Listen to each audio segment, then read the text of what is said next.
বাংলাদেশের সকল মানুষের কাছে দোয়া চেয়েছেন যাতে আল্লাহ তাআলা ওসমান হাদিকে হায়াতে তাইয়েবা নসিব করেন এবং আপনাদের সামনে বাংলাদেশের মানুষের হয়ে বাংলাদেশের জনতার কথা বলতে পারে। আল্লাহ যাতে তাকে সেই তৌফিক নসিব করেন। প্রিয় ভাইয়েরা,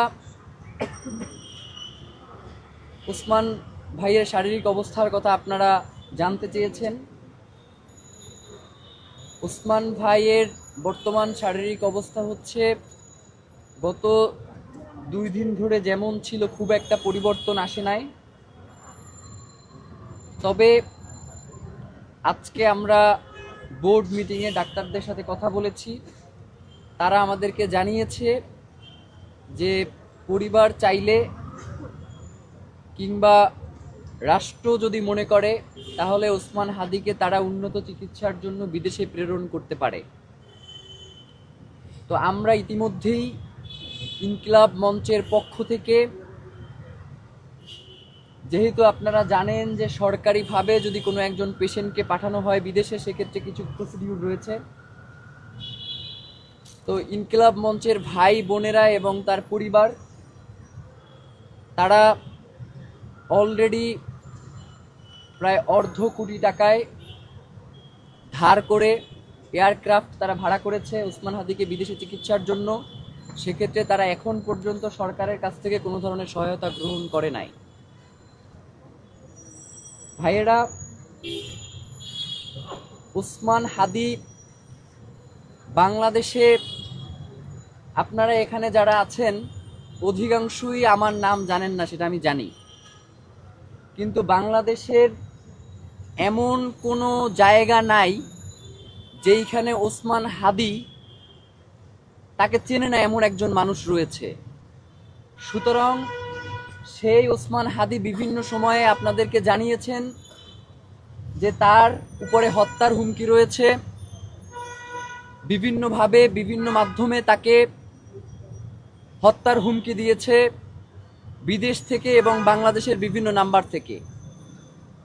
এবং শাহবাগ থানায় গত ডিসেম্বরে একটা জিডিও করা হয়েছে এবং এই হামলার কিছুদিন সপ্তাহখানেক আগেও ওসমান হাদি নিজের প্রোফাইলে একটা পোস্ট দিয়েছিলেন এবং সেখানে তাকে যারা হত্যার হুমকি দিয়েছিল তাদের নাম্বার সে পাবলিক করে দিয়েছিল। বাংলাদেশ সরকার যারা দায়িত্বে রয়েছেন, যে সকল গোয়েন্দা সংস্থা, অত্যন্ত হাস্যকর বিষয় যে ওসমান হাদির তার উপরে যে আক্রমণ হয়েছে এখন পর্যন্ত আপনারা যেই ফুটেজ দেখেছেন বা যাদেরকে শনাক্ত করা হয়েছে, এইটা আসলে কোনো গোয়েন্দা সংস্থা করে না, আমরা শনাক্ত করে তাদের কাছে এই ফুটেজ পাঠিয়েছি। তো গোয়েন্দা সংস্থার কাজ কি একজন ব্যক্তির উপর আক্রমণ হওয়ার পরে মানে আমাদের কাছে সিসিটিভি ফুটেজ চাওয়া, নাকি কোন কোন পথ ধরে এই খুনিরা পালিয়েছে সেই ফুটেজগুলো তারা নিজ দায়িত্বে সংগ্রহ করা? রাত 10টার সময় সিআইডির একটা টিম এই হসপিটালে এসেছে, রাত 2টায়, দুঃখিত।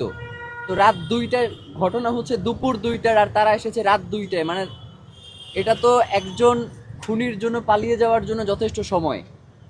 সুতরাং আমাদের কাছে স্পষ্ট মনে হয়েছে যে বাংলাদেশের যে গোয়েন্দা সংস্থাগুলো রয়েছে তারা সম্পূর্ণভাবে এক্ষেত্রে অসহযোগিতা করেছে এবং জুলাইয়ের এই যে শক্তি যারা বাংলাদেশকে ধারণ করে, আমার কাছে মনে হয় যে এখনও গোয়েন্দা সংস্থার মধ্যে এমন কিছু লোক রয়ে গেছেন যারা এখনও চাচ্ছে না যে বাংলাদেশ তার স্বাধীনতা, সার্বভৌমত্ব ফিরে পাক। দীর্ঘ 17 বছরে বাংলাদেশের স্বাধীনতা, সার্বভৌমত্ব যেভাবে দিল্লির কাছে মাথা নত করেছিল, তারা এখনও সেই প্রচেষ্টা চালিয়ে যাচ্ছে।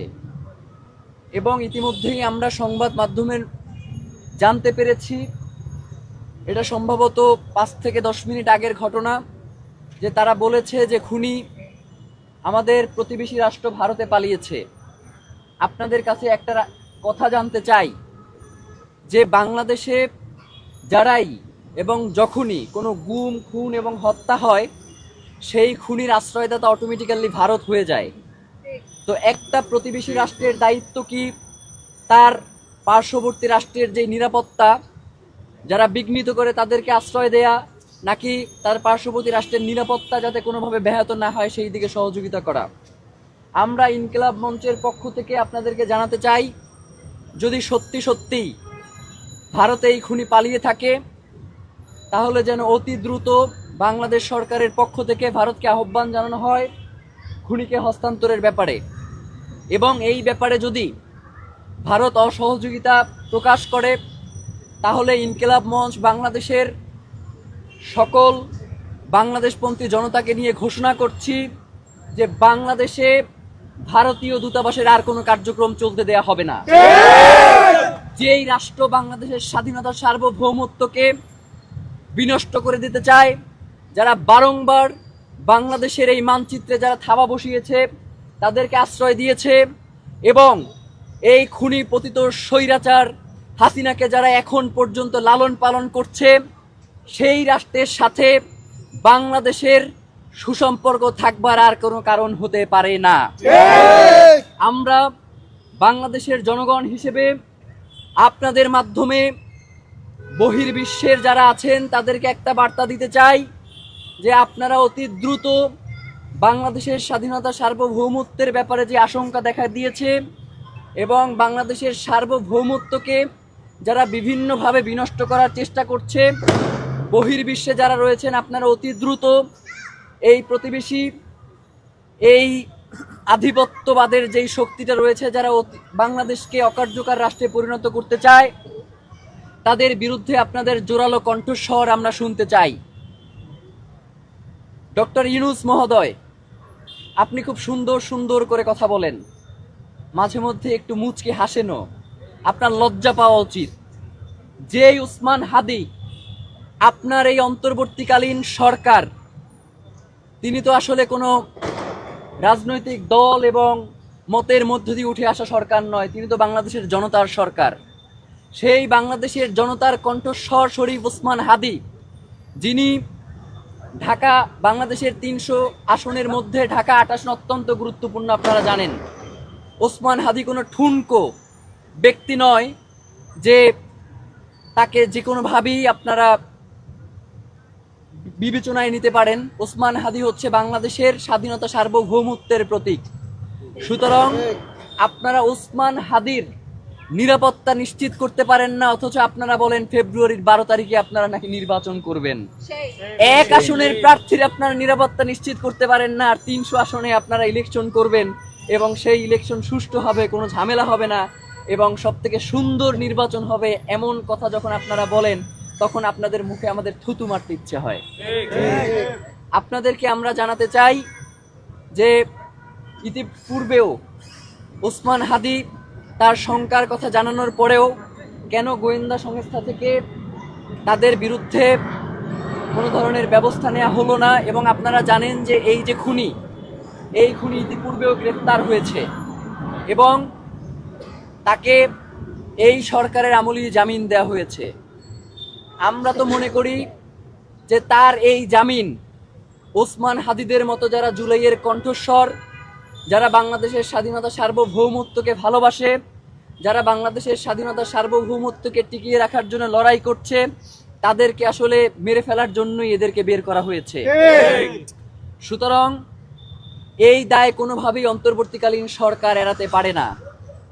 আমরা কোনোভাবেই আপনি বিমান থেকে লাফ দিবেন এবং হেলমেটে ওসমান হাদির ছবি সেখানে পোট্রে করবেন, আমরা তো ওসমান হাদির এই অচেতন অবস্থায় তাকে আপনারা পুষ্পমাল্য দিবেন এই প্রত্যাশা আমরা রাখি নাই। আমরা অন্তত মনে করেছিলাম যেহেতু ওসমান হাদি বাংলাদেশের স্বাধীনতা সার্বভৌমত্ব রক্ষার সবচেয়ে বলিষ্ঠ কণ্ঠস্বর এবং অন্তর্বর্তীকালীন সরকারের সবচেয়ে বড় শক্তির জায়গা, সুতরাং আপনাদের নিজেদেরই দায়িত্ব ছিল ওসমান হাদিকে রক্ষা করা। যেহেতু আপনারা ওসমান হাদিকে আমরা 48 ঘন্টা সময় দিয়েছিলাম, আপনারা এই 48 ঘন্টার মধ্যে ওসমান হাদির যারা খুনি রয়েছে তাদেরকে আপনারা গ্রেফতার করতে পারেন নাই। সুতরাং আমরা ইনকিলাব মঞ্চ এবং বাংলাদেশের জনতার মতামতকে প্রাধান্য দিয়ে আপনাদেরকে বলছি যে ওসমান হাদির জন্য আপনারা খাস করে দোয়া করেন। আল্লাহ না করুক ওসমান হাদির যদি কিছু হয়ে যায়, ওসমান হাদি যেই দিন, যদি আল্লাহ না করুক কোনো কারণে সে নিঃশ্বাস বন্ধ করে, সেই দিন এই অন্তর্বর্তীকালীন সরকারের শেষ দিন। আমরা চুপ রয়েছি এর জন্য আপনারা মনে করবেন না যে ওসমান হাদি শুধু একা। বাংলাদেশের 18 কোটি জনতা এখন ওসমান হাদি বলে স্লোগান দেয় যে আমরাই ওসমান হাদি। সুতরাং আপনার এই ক্ষমতা, আপনার এই রাষ্ট্রের স্থিতিশীলতা বজায় রাখার জন্য অতি দ্রুত যারা এর পিছনে দায়ী রয়েছেন তাদেরকে গ্রেফতার করা হোক। এবং অত্যন্ত নিন্দনীয় একটা ব্যাপার হচ্ছে যে আমাদের আইনজীবীরা বাংলাদেশের প্রেক্ষাপটে তারা আসলে এই পেশাটাকে যে কিভাবে গ্রহণ করে আমি জানি না। মানে তারা মনে করে যে টাকার কাছে মানবতা বিক্রি করে দেয়া যায়, টাকার কাছে রাষ্ট্রকে বিক্রি করে দেয়া যায়, নয়তো তার মতো একজন সিরিয়াল কিলারকে কিভাবে তারা এই জামিন দিল যে অস্ত্র মামলায় গ্রেফতার হয়েছে, অস্ত্র সহ। সুতরাং আমরা মনে করছি যে বর্তমান যে আইন শৃঙ্খলা পরিস্থিতি বাংলাদেশের জন্য দরকার, রাষ্ট্রে যারা আইন শৃঙ্খলা পরিস্থিতির দায়িত্বে আছেন তারা সেই নিরাপত্তা বাংলাদেশের জন্য নিশ্চিত করতে পারছেন না। সুতরাং আমরা ইনকিলাব মঞ্চের পক্ষ থেকে আপনাদেরকে জানাচ্ছি যে আগামীকালকের মধ্যে যদি এই আসামি গ্রেফতার না হয় তাহলে আমরা স্বরাষ্ট্র উপদেষ্টা এবং আইনমন্ত্রী এই দুইজনের পদত্যাগ দাবি করছি।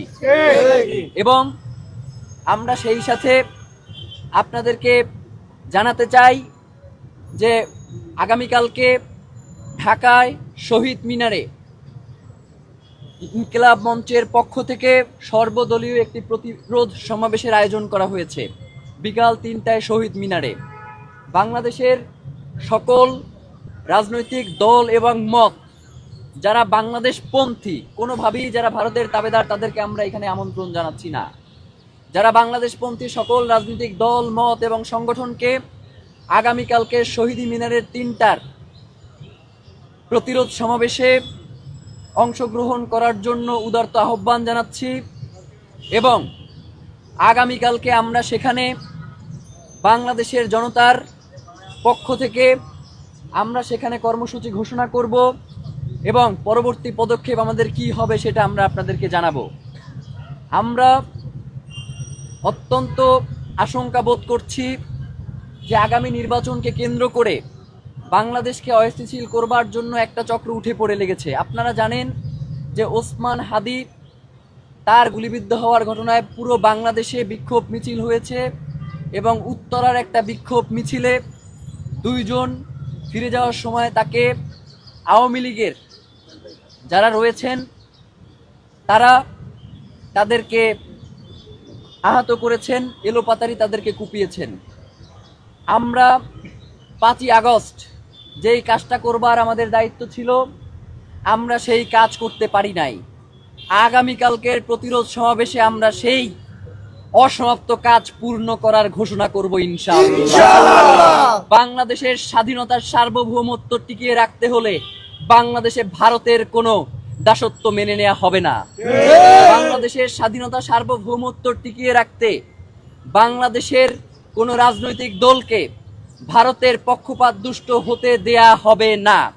যারাই বাংলাদেশের অবস্থান করে ভারতের পক্ষ নিবে, বাংলাদেশে যেভাবে জুলাই পরবর্তী সময়ে তাদেরকে বাংলাদেশ থেকে বিতাড়িত করা হয়েছে, আপনাদেরকে ঘোষণা করে দিতে চাই যে যদি আপনারা শুধু ভোটের জন্য যদি আপনারা আপনার ভাইয়ের রক্ত ভুলে যান তাহলে বাংলাদেশের জনগণ ঘোষণা করছি যে আগামী কালকে আমরা সর্বাত্মক প্রতিরোধ ইনশাআল্লাহ শুরু করছি।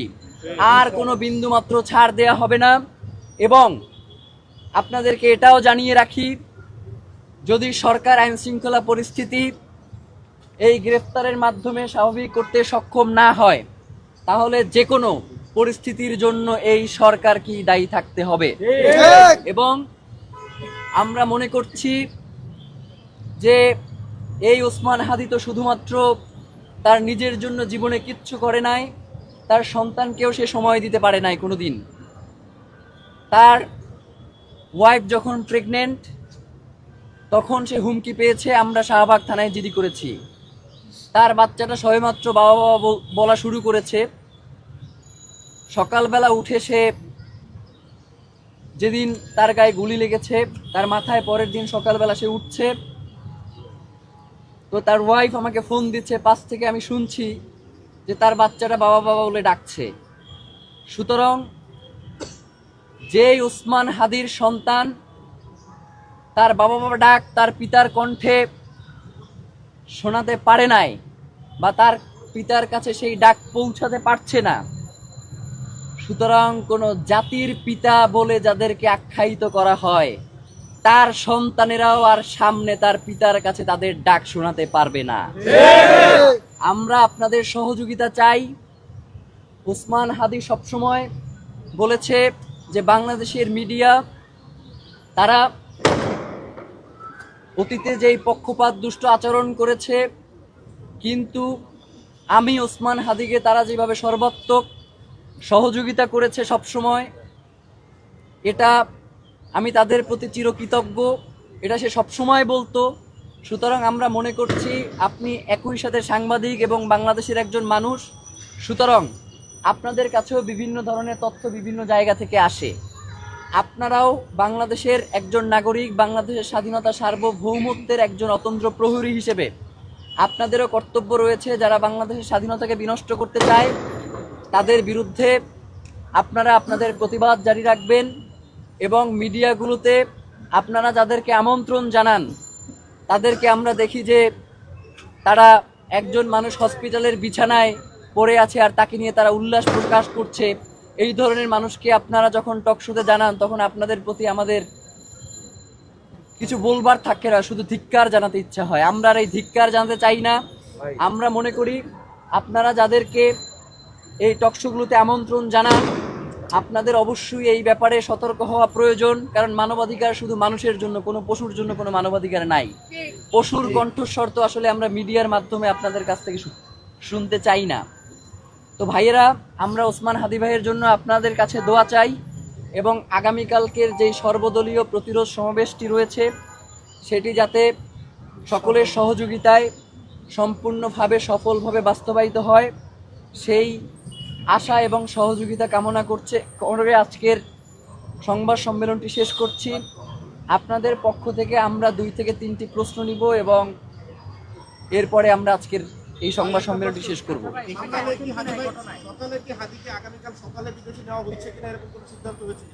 আচ্ছা, আগামীকাল সকালে এখন পর্যন্ত সময় নির্ধারিত হয়নি, কিন্তু হাদি ভাইকে নেয়ার জন্য সরকারের পক্ষ থেকে যোগাযোগ করা হয়েছে এবং তারা সর্বাত্মক সহযোগিতার কথা বলেছেন। এবং তবে সবথেকে দুঃখের ব্যাপার যেটা, সেটা হচ্ছে আমাদেরকে এই সহযোগিতার জন্য এখনো আর কি অ্যাপ্লিকেশন জমা দিতে হয়, আর কি নিজেদের লিখতে হয়। তো হসপিটালে বসে আমরা অ্যাপ্লিকেশন লিখছি যাতে ওসমান হাদিকে এই সরকার বিদেশে পাঠানো হয়, এবং এটার সিদ্ধান্ত এখন পর্যন্ত চূড়ান্ত হয় নাই। আমরা ইনকিলাব মঞ্চের যে পেজটা আছে সেখান থেকে আপনাদেরকে পৌঁছে দিব বার্তা যে ওসমান হাদিকে কোন দেশে নেওয়া হচ্ছে। তো এক্ষেত্রে বিভ্রান্তির কোনো সুযোগ নেই এবং স্বাস্থ্য বিষয়ক সকল আপডেট আমরা ইনকিলাব মঞ্চের যেই পেজটি রয়েছে সেখানে আমরা অবশ্যই জানিয়ে দিব। এবং আমরা ইতিমধ্যে আরেকটা ব্যাপার আপনাদের কাছে একটু বলি, যে যারা জামিন দিয়েছে তাদের ব্যাপারে আমরা জেনেছি যে তারা বাংলাদেশের একটি বড় রাজনৈতিক দলের নেতা। সুতরাং আমরা মনে করছি যে বাংলাদেশে রাজনৈতিক দলগুলো, আপনারা যদি বাংলাদেশকে ভালোবাসেন, বাংলাদেশের স্থিতিশীলতার উপর আস্থা রাখতে চান, 12ই ফেব্রুয়ারি যদি নির্বাচন করতে চান, তাহলে আসলে আওয়ামী লীগ তো আসলে বিএনপি এবং জামাত এই বাইনারির মধ্যে নাই। সে তো আসলে আপনাকে মারবেই, এবং আপনার যেই সন্তানরা রয়েছে যারা আগামী দিনে রাজনীতি করবে তাদেরকেও মেরে ফেলবে।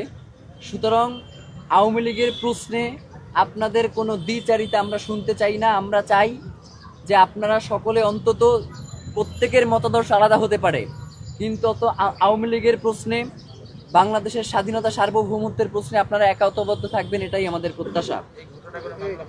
এই ঘটনার ক্ষেত্রে যেই ব্যাপারটা, এটাও একটা দুঃখের বিষয় যে গতকালকে আমাকে ফোন করে বলা হচ্ছে যে আপনারা কেস না করার কারণে আমরা আসামি গ্রেফতার করতে পারছি না।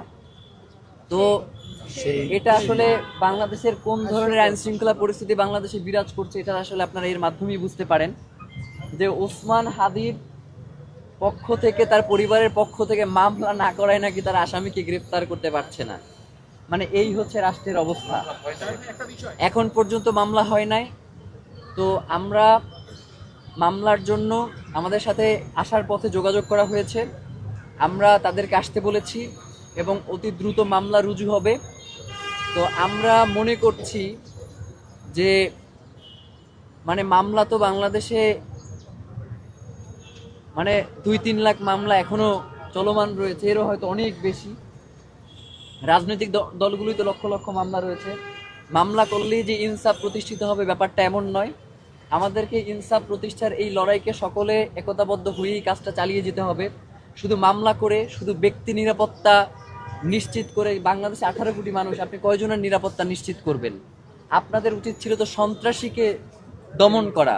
তো আপনি সেইটা নিশ্চিত না করে আপনি 2-4 জনকে নিরাপত্তা নিশ্চিত করতেছেন। মানে আমরা এটা কিছু বুঝতেছি না। এবং আমরা ইতিমধ্যেই জেনেছি যে আওয়ামী লীগের যারা গ্রেফতার হয়েছিল তাদের মধ্যে 95% যারা জামিনে বের হয়ে আসছে। তো 95% মানে বাংলাদেশে আওয়ামী লীগ করে কিন্তু সে সৎ, আর সে কোনো কুকর্মের সাথে জড়িত নাই, এবং তার ব্যাপারে 2-একটা হামলা মামলার ঘটনা নাই, এমনটা আমরা কোথাও কখনো দেখি নাই। মানে আওয়ামী লীগ সে যে জাউরা, এইটা তো আসলে বলবার কিছু নাই। এইটা তো হচ্ছে সর্বজন স্বীকৃত, স্বাধীনতার পর থেকেই সেই জাউরামি কইরে আসছে। সে হচ্ছে বাংলাদেশের মানুষকে গুম, খুন এবং হত্যা কইরে আসছে। সুতরাং এই আওয়ামী লীগ এই দলটার সাথেই হচ্ছে বাংলাদেশের মানুষের গুম, খুন এবং হত্যার রাজনীতি জড়িত। সুতরাং তাদের ব্যাপারে বর্তমান অন্তর্বর্তীকালীন সরকার যেই সুশীলতা দেখাচ্ছে, তাদের এই সুশীলতা যদি বজায় রাখে, তাহলে আমাদের কাছে মনে হয় যে বাংলাদেশের জনগণ পরবর্তী পদক্ষেপ সেটা আসলে সে কোন ধরনের বিপ্লবের দিকে আগাবে, সে কি শান্তিকামী বিপ্লব করবে নাকি সশস্ত্র বিপ্লবের ঘোষণা দিবে, সেটা বাংলাদেশের জনগণ ঠিক করবে। তো বাংলাদেশের স্থিতিশীল অবস্থা তৈরি করবার জন্য সকলের সহযোগিতা কামনা করছি।